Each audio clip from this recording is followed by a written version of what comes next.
Magandang umaga, tuloy-tuloy tayo at ngayon ay November 2. Mayroon pa tayong mga ilang kababayan na bumibisita sa kanilang mga mahal sa buhay sa mga iba't ibang sementeryo dito sa Kamaynilaan. So, talagang dito matraffic. Ito bandang kanan to mga guys. Terminal na mga trailer dito. Hindi natin alam kung sino nagmamayari ng mga trailers. So, pag pumasok ito sa paglabasan, nagkakaroon ng pagka-bol-bol ng traffic dito. Mga international trailer trucks to mga guys.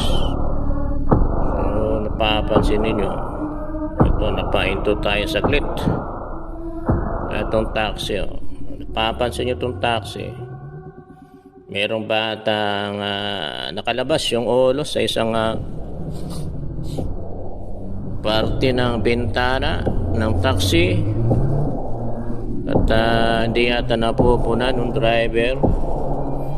So nagpa-flasher tayo para maging aware siya at pagsasabihan natin kapag tumapat tayo doon sa kanya. Napakadelikado niyan mga guys, lalo na sa mga makikita. Kuya, pakipasok mo yung ulo ng anak mo. Napakadelikado niyan. Baka may sumabit. Kaya pasok mo, pasok.